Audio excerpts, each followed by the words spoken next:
보통 우리가 글을 쓸 때 그런데는 언제 쓰는 단어입니까? 그런데는 앞의 내용과 연결되지만 다른 방향으로 이렇게 전환할 때 또는 이렇게 상반된 내용으로 이끌어 나갈 때 쓰입니다. 자, 그렇다면 그런대로 시작하고 있는 오늘 본문은 어디에서 어디로 방향이 전환되고 있는 걸까요? 또는 무엇에서 무엇으로 바뀐다는 걸까요? 자, 이를 위해서는 당연히 앞장을 살펴야 할 것입니다. 일단 요한복음 2장 23절을 보면 많은 사람이라는 표현이 나옵니다. 많은 사람이 표적을 보고 예수의 이름을 믿었다는 기록을 볼 수 있듯이 이 대상자들이 뭉뚱그려 나옵니다. 그러다가 3장 1절 오늘 본문에서 그런데를 쓰며 바리새인 중에 니고데모라 하는 사람이 있으니라고 대상을 특정했습니다. 사도 요한은 보통 복음서에서 인물의 이름을 적게 언급하고 있어요. 다른 저자들에 비해서.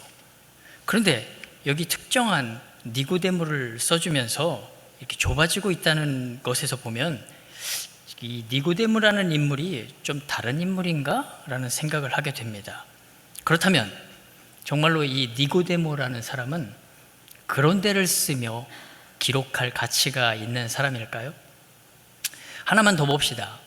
요한복음 2장 24절과 25절에는 사람들의 겉과 속이 달랐다고 나오고 그래서 예수님은 사람들한테 자기 몸을 의탁하지 않았다고 나옵니다.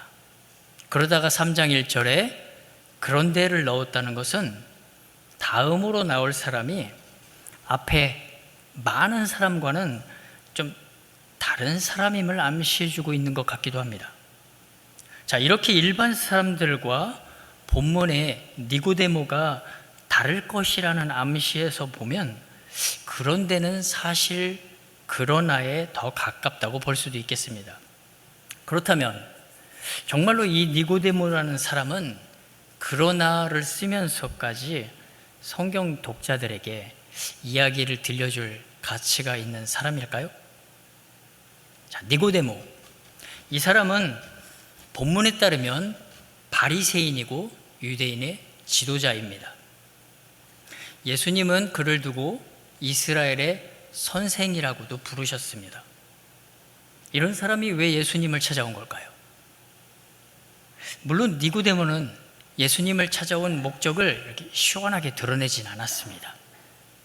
니고데모는 가령 어떤 부자 청년처럼 영생 얻는 법을 알려달라면서 예수님께 직설적으로 부탁을 하지 않았습니다. 니고데모는 유대 종교 지도자들처럼 예수한테서 흠과 빈틈을 찾으려고 온 것도 아닙니다.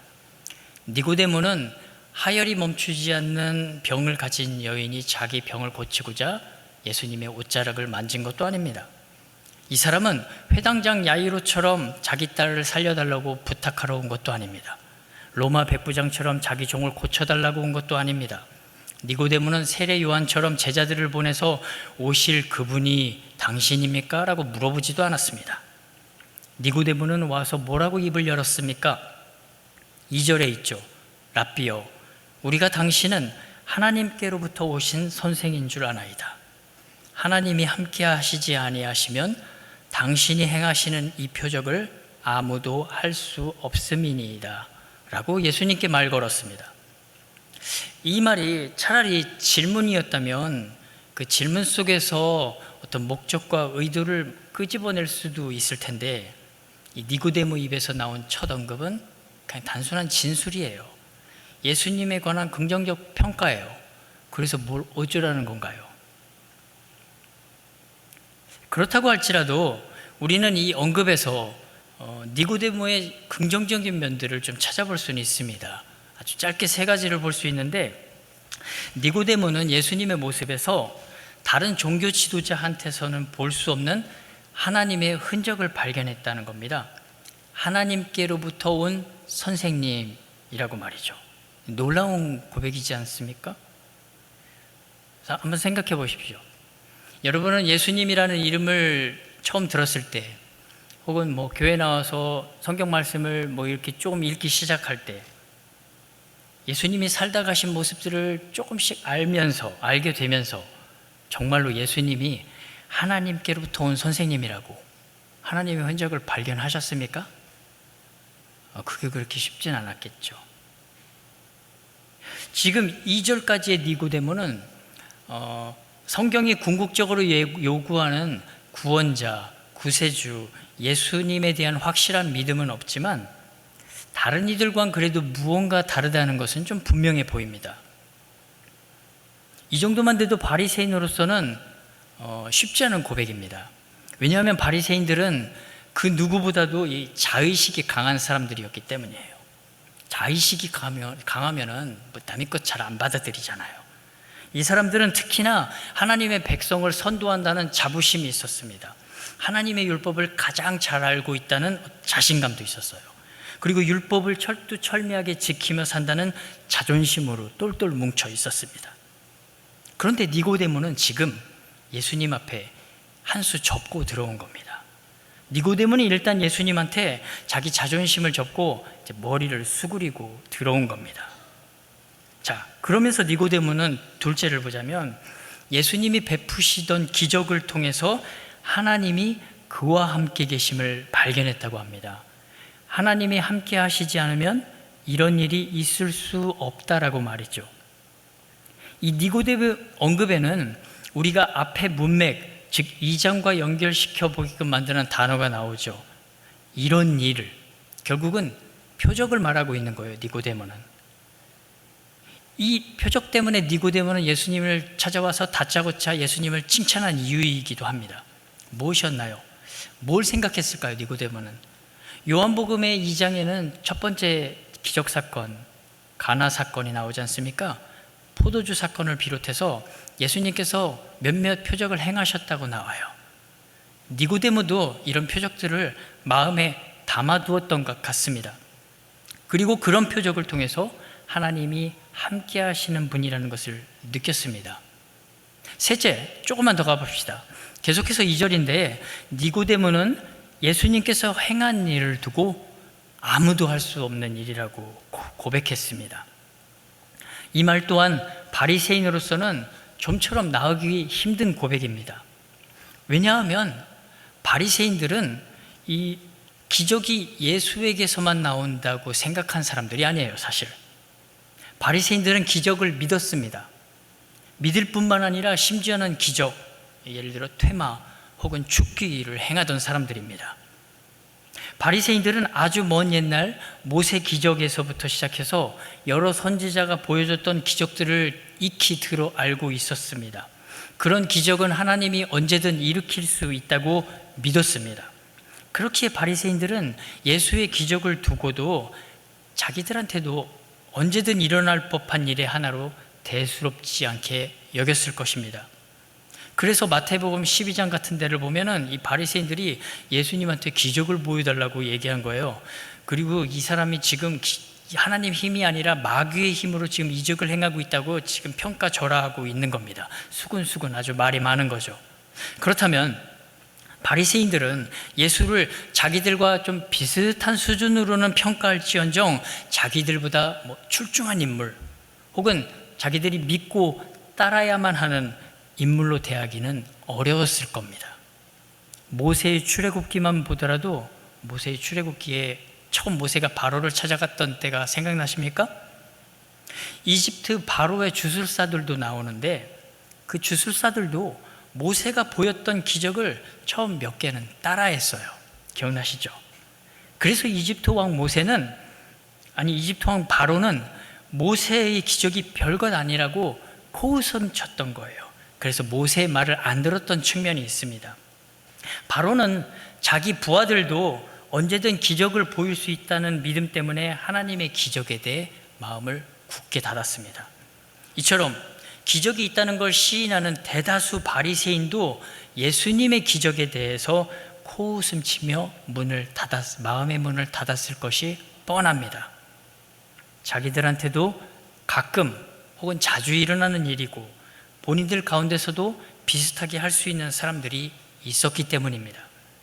그래서 결과적으로 그들은 예수에 대해 시기하는 마음, 질투하는 마음이 생겼고 자기 기득권을 보호하고자 하는 마음이 생겨서 더 강팍해진 겁니다. 그렇다면 니고데모도 바리새인이잖아요. 그렇다면 예수를 향해 자기 동료들과 똑같은 태도를 보일 수 있었습니다. 하지만 니고데모는 다른 모습을 보였습니다. 당신이 행했던 기적은 아무나 못한다는 거예요. 오직 당신만 할 수 있다는 거예요. 이 고백이 비록 예수님에 대한 완전하고 완벽한 이해에서 나온 것은 아닐지라도 쉽지 않은 고백이었겠다라고 생각은 할 수 있겠습니다. 이로 보건대 1절에 나온 그런데는 참으로 여러 가지가 함축된 적절한 전환이 틀림없어 보입니다. 자, 이렇게 예수님과 니고데모의 첫 만남, 첫 대화가 시작됐습니다. 이 만남이 니고데모에게 얼마나 중요한 자리를 차지했는지에 대해선 우리가 오늘 본문만으로는 다 알 수 없어요. 하지만 그로부터 훨씬 뒤 니고데모에게 나름대로 긍정적인 변화가 일어났다는 것을 보면 확실한 전환점이 되었다는 것을 미루어 짐작할 수 있습니다. 사도 요한은 복음서에서 니고데모의 변화 혹은 신앙 변화를 두 군데 남겨놨습니다. 요한복음 7장에 가면 니고데모가 다시 나오는데 거기서 그는 예수를 죽이려는 자기 동료들에게 맞서서 그래서는 안 된다고 확실하게 얘기한 적이 있습니다. 요한복음 19장에는 니고데모가 또 나오는데 그때는 용감하게 빌라도를 찾아와 예수님의 시체를 달라고 해서 장례를 치르죠. 자, 이런 뒷이야기들을 보면 오늘 본문의 첫 만남이 무척 중요하지 않았나 하는 생각을 하게 됩니다. 이런 니고데모의 변화를 통해서 우리 스스로에 대해서도 한번 잠깐이나마 생각해 보고 싶습니다. 니고데모의 모습은 사실 우리 역시 신앙의 첫 발을 디딜 때 두 가지가 중요할 수 있다는 것을 얘기해 주고 있어요. 첫째로는 예수님께 내가 숙이고 들어올 수 있느냐가 중요합니다. 여기 계신 분 중 많은 이들이 적당히 나이도 들었고 사회적으로도 어느 정도 자리를 잡은 사람들도 꽤 있을 것 같습니다. 그러나 그런 신체적인 나이 혹은 사회적인 나이를 예수님께 내세우지 않고 신앙적으로 나는 예수님 앞에서 한없이 어린아이, 그래서 계속해서 배워야 하는 사람이라고 인정하느냐 하는 건 대단히 중요합니다. 이런 인정을 통해서 우리에게 말씀을 배우려고 하는 태도가 나오기 때문입니다. 이런 게 믿음의 첫발로서 아주 중요합니다. 육신적인 나이와 사회적인 지위가 오히려 신앙에 있어서는 걸림돌이 되는 경우가 참 많지 않습니까? 둘째, 더 나아가서 니고데모는 신앙 고백 내용이 얼마나 본질에 가까운지 엉뚱한 이런 얘기를 갖고서 예수님을 하고 얘기하고 예수님만을 고백하는 게 아니라 얼마나 성경이 말하는 본질에 부합하고 있는지, 그리고 신앙에 대해서 여러분이 묻고 있는 그 질문들이 얼마나 진지하고 그 내용이 적절했는지, 그런 것들에 따라서 사실은 신앙의 방향성이 제대로 잡혀나가고 성장해 갈 수 있다는 것을 말해주고 있어요. 니고데모를 보세요.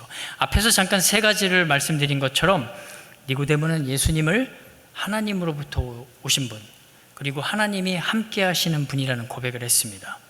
예수님을 만나지도 않았는데 그냥 소문을 통해서예요. 그리고 셋째로 예수님이 하신 일을 예수님만이 할 수 있는 일이라는 고백을 했습니다. 우리도 예수님의 말씀을 차츰차츰 알아가는 것을 통해서 우리의 믿음의 좋은 틀이 형성된다는 겁니다. 그 내용이 좋지 않으면 그 열매도 좋지 않게 됩니다. 아기가 부모에게서 어떤 음식을 받아 먹고 무엇을 보고 배우느냐에 따라서 육체와 언어와 인격이 형성돼 가는 것처럼 말이죠. 자, 지금까지는 제가 니고데모에 대해서 긍정적인 평가를 했는데 이 니고데모에게 부정적인 면이 아예 없던 건 아닙니다. 가장 눈에 띄는 것이 무엇이냐면 니고데모는 우리라는 복수형으로 말했다는 점입니다. 이는 사실 단순한 진술조차도 내 의견이 아닌 것처럼 살짝 뭉뚱그려 말했습니다. 우리라는 이 복수형에 묻어서 빠져나갈 구멍을 만든 게 아닐까 하는 의구심이 듭니다. 또는 한간에 떠도는 이야기를 자기가 종합해서 많은 사람의 대표자가 된 것처럼 대표자 입장을 자처하는 그런 말투 같아 보입니다. 그러나 그 뒤로 뭘 어쩌자는 것인지 예수님을 찾아온 이유를 선뜻 알아차리기는 어렵습니다. 이에 대해서 예수님은 어떻게 반응하셨나요? 자기를 칭찬해줘서 고맙다고 하셨나요? 뭘 보고 그런 좋은 평가를 했는지 궁금해서 막 캐물으셨나요? 어디서 뭘 어떻게 들었는데 어떤 생각이 들었어? 막 궁금해서 예수님에 막 물어봤나요? 예수님께서 어떤 대답을 주셨는지 한번 봅시다. 예수님은 먼저 진실로 진실로 하시며 운을 떼셨습니다. 원문으로는 아멘, 아멘입니다. 아멘이라는 단어는 사실 니고데모의 발언에 대한 긍정일 겁니다. 하지만 그 단순히 긍정을 넘어서는 어떤 뜻이 있어요. 사실은 예수님 말씀은 사실상 그래? 그렇게 네가 나에 대해 알고 있단 말이지? 그렇다면 이제부터는 좀 더 잘 들어봐. 진심으로 내가 너한테 진리를 말해주겠다라고 진실로 진실로 하시며 지금 시동을 걸고 계신 겁니다. 시동 거시면서 예수님은 어떤 말씀을 하셨습니까? 계속해서 3절이죠. 내게 이르노니 사람이 거듭나지 아니하면 하나님 나라를 볼 수 없느니라. 자, 애초에 니고데모는 예수님을 왜 찾아왔습니까? 예수님께서 보이신 표적이 놀라운 일이어서 일부러 찾아와 말을 꺼낸 거예요. 예수님 칭찬하면서 그랬죠? 사실 이 표적 때문에 호기심이 생겼던 겁니다. 그런데 여기 예수님의 말씀을 잘 보십시오. 지금 대화의 발단이 됐던 기적에 관한 이야기를 예수님은 거듭남과 하나님의 나라에 대한 이야기로 즉시 바꾸셨습니다. 니고데모의 주제는 기적과 표적인 반면에 예수님의 주제는 거듭남입니다. 이 뜻은 예수님께서 니고데모의 칭찬에 대해서 단순한 동의를 하셨다는 게 아니라 혹은 그냥 그래 너 그렇게 알고 있으니까 그렇게 살다 가라 형식적인 대답에 머물지 않으셨습니다. 예수님은 지금 거듭남과 하나님 나라라는 것은 그저 기적에 놀라서 나를 선생으로 혹은 랍비로 받드는 정도로는 안 된다라고 말씀하신 것이라 볼 수 있습니다. 하나님이 함께 하시지 않으면 결코 할 수 없을 기적을 보는 것에만 머물지 말고 거듭남의 세계로 넘어와야 한다라는 말씀입니다. 표적의 가능성을 네가 인정하는 것도 좋고 그 표적에 따라서 나를 존경하는 것도 좋지만 그보다는 거듭나서 하나님의 나라를 보는 것이 훨씬 더 중요하다는 걸 네가 알았으면 좋겠다라는 것이 이 말씀에 나타난 예수님의 속마음입니다. 그러면 거듭나는 것은 무엇입니까? 거듭난다는 것은 말 그대로 다시 태어난다는 거예요. 그렇죠? 그렇다면 바로 이어서 질문해 봅시다. 어떻게 해야 다시 태어나는 수 있나요? 이런 질문이 바로 나와야겠죠. 본문의 니고데모도 똑같이 궁금했던 것 같습니다. 그래서 예수님께 묻습니다. 4절에 보니까 다 자란 사람이 어떻게 다시 태어날 수 있습니까? 다시 엄마 뱃속에 들어갔다 나올 수는 없지 않습니까? 라고 말이죠. 니고데모도 이 거듭남이라는 것을 육체적으로 다시 태어나는 것이라 이해했던 것입니다. 9개월 정도를 엄마 뱃속에 있다가 지금 세상에 나와서 다 컸는데 어떻게 다시 들어갔다 나오는 일이 가능하겠느냐는 겁니다.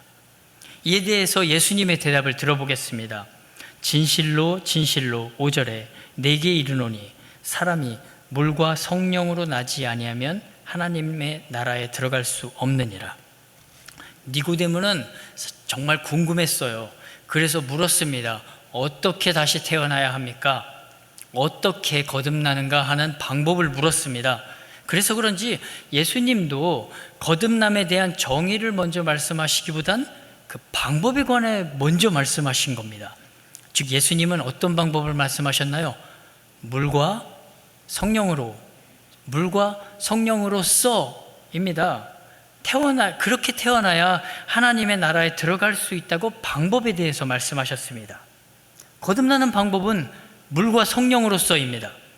따라서 3절과 5절에 나온 예수님의 대답을 이어 붙이자면 물과 성령이라는 방법으로 거듭나야만 하나님의 나라를 볼 수 있고 하나님의 나라에 들어갈 수 있다가 됩니다. 자, 여기까지는 대충 연결이 되셨습니까? 거듭남에 대한 정의를 다시 태어난 것이라고 잘 내린 것 같고, 거듭나는 방법을 물과 성령으로써라고 이것도 딱 집어서 잘 알아낸 것 같습니다. 그런데 희한하게도 우리 생각이 명쾌해지긴커녕 왜 여전히 안개 속을 걷는 것 같을까요? 답을 다 알아낸 것 같지가 않아요. 여기까지 알아봤는데도 거듭난다는 의미도 아직 잘 모르겠는데 물과 성령으로 또 나야 된대요. 어려운 말이 계속되고 있는 거죠. 예수님은 지금 일부러 우리를 복잡하게 만드시는 건가? 이런 생각도 들고요. 그러니 아까 질문으로 좀 다시 돌아와 봅시다. 도대체 어떻게 해야 거듭날까요? 물과 성령으로 태어나야 하는 문제라면 도대체 어떤 게 물과 성령으로 태어나는 겁니까? 물과 성령으로 난다는 건 대체 뭡니까? 다행히도 이 안개를 걷어낼 수 있는 단어가 하나 있는데 그게 사실 우리말로는 잘 드러나진 않아요. 어떤 단어냐 하면 사실 이 거듭남, 다르게 표현하면 다시, 또 다르게 표현하면 새로예요. 똑같은 말이에요. 이 단어를 주목해야 하는데 왜냐하면 이 단어는 이중적인 쓰임새가 있기 때문입니다. 이 단어는 조금 전 말씀드린 것처럼 다시, 새롭게라는 의미로도 쓰이지만 위에서부터라는 의미도 있습니다. 그러니 이 단어의 두 번째 뜻에 따라서 해석하자면 거듭남은 위에서부터 나는 것입니다.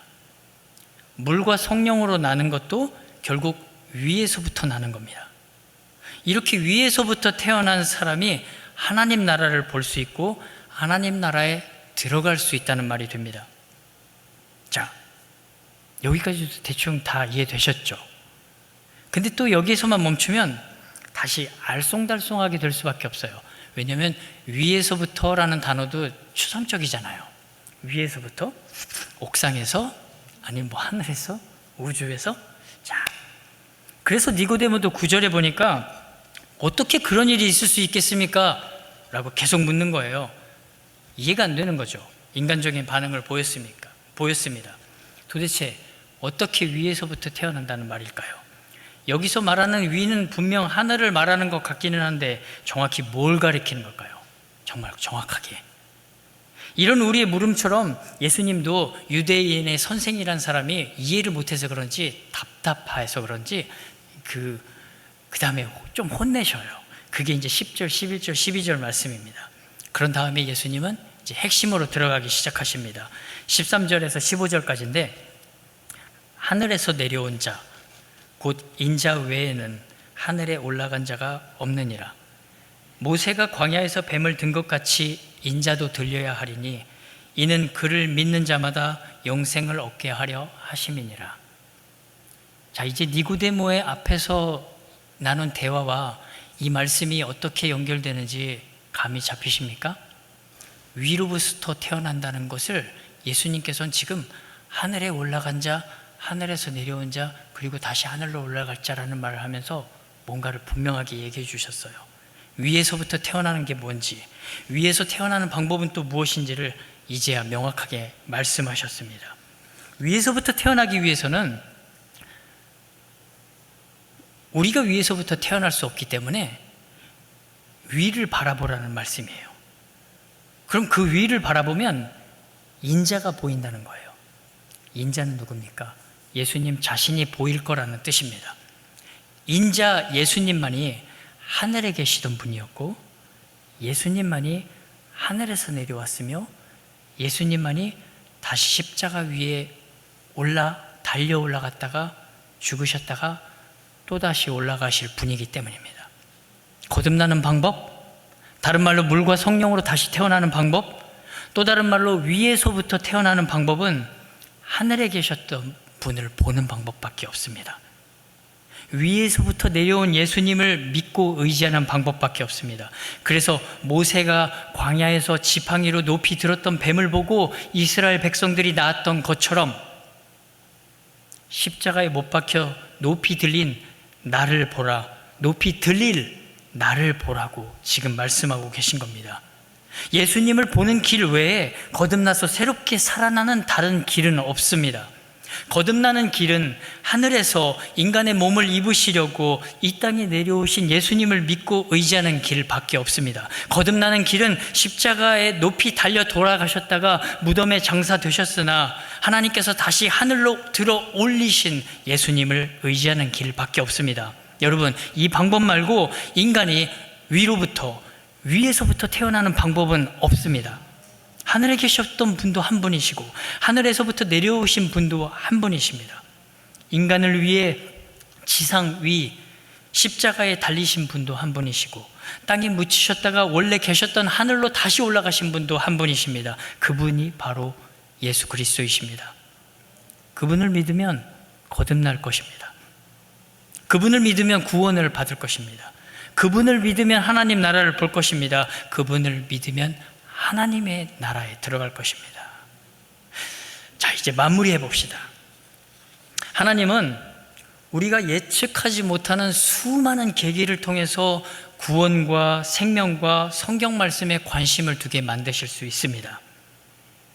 표적에 관심이 있어서 예수님을 찾아왔던 니고데모처럼 말이죠. 아니면 사랑나눔 축제같이 교회 행사에 무슨 일을 하려나 관심 있어서 나오는 사람들도 있을 것입니다. 그래서 교회에 나오게 되고 성경의 가르침에 관심을 기울일 수도 있게 되는데, 그런 계기와 혹은 동기와 목적은 사람마다 다 다를 것입니다. 단 한 가지로 통일되진 않아요. 어떤 사람은 레위기를 읽다가 성경이 말하는 정결함에 놀라서 기독교에 관심을 두기도 하고, 어떤 사람은 진짜 죽다 살아난 경험 때문에 사후세계에 관심을 보이기도 합니다. 하지만 거듭나서 구원받고 하나님의 나라에 들어가는 방식은 단 하나입니다. 하늘 위에서부터 땅으로 내려오신 예수님 앞에 우리가 무릎을 꿇는 것입니다. 십자가에 달려 돌아가신 후 무덤에까지 내려오신 예수 그리스도께 내 마음과 내 입술로 회개하고 내 삶을 돌이키는 것입니다. 십자가에 달려 돌아가셨다가 다시 살아나셔서 하나님 우편으로 올라가신 예수 그리스도를 믿고 의지하는 겁니다. 이 길밖에는 없습니다. 그런데 그런 일이 인간으로서 어떻게 가능하냐고 예수님을 자꾸 밀쳐내지 마시길 바랍니다. 그런 분이 바로 예수님이십니다. 로마서 10장에서도 사도 바울은 우리더러 이렇게 되묻지 말라고 했어요. 10장에 보면은 네 마음에 누가 하늘에 올라가겠느냐 하지 말라, 혹은 누가 무저갱에 내려가겠느냐 하지 말라. 예수 그리스도가 그렇게 하셨느니라. 그런즉 네가 만일 네 입으로 그 예수를 주로 시인하며 또 하나님께서 그를 죽은 자 가운데서 살리신 것을 네 마음에 믿으면 구원을 받으리라. 그리고 너도 하늘에 올라가리라. 이 뒷부분은 제가 추가한 겁니다. 여러분, 성경 말씀은 우리더러 일부러 어려운 구원의 길을 찾지 말고 오직 예수님께 오라고 부르고 있습니다. 그게 확실한 길이기에 그렇습니다. 너 스스로 도달이 불가능한 길을 찾아 헤매지 말고 예수님을 잘 보고 예수님을 잘 모시라고 오늘도 성경 말씀은 외치고 있습니다. 그 예수님이 가장 완전한 길이기 때문입니다. 성경은 왜 이렇게 예수님과 예수님의 십자가의 죽으심을 강조하는 걸까요? 그 이유가 바로 15절 후반부와 16절에 있습니다. 이는 그를 믿는 자마다 영생을 얻게 하려 하심이니라. 하나님이 세상을 이처럼 사랑하사 독생자를 주셨으니 이는 저를 믿는 자마다 멸망치 않고 영생을 얻게 하려 하심이라. 예수님과 니고데모와의 대화는 바로 이 15절 후반부 그리고 16절 말씀을 향해서 달려가고 있던 겁니다.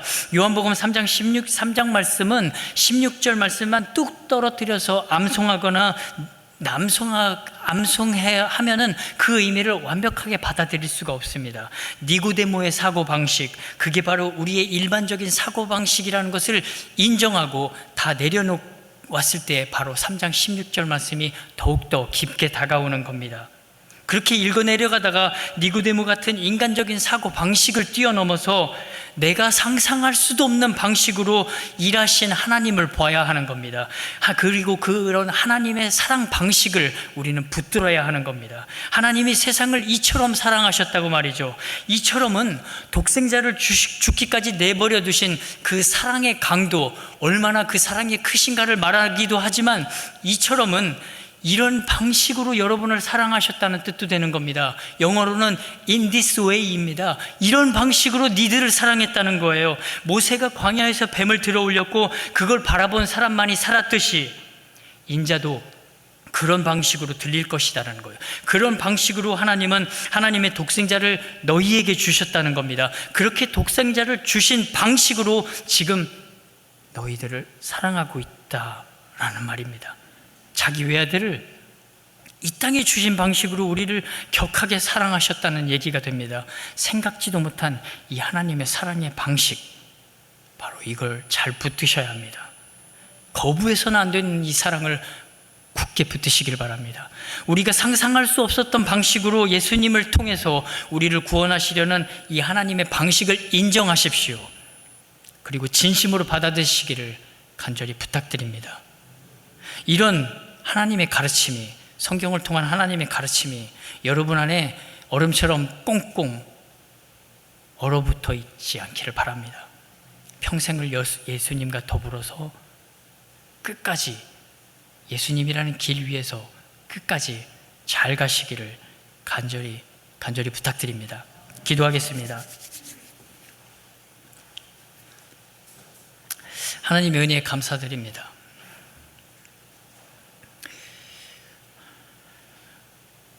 우리도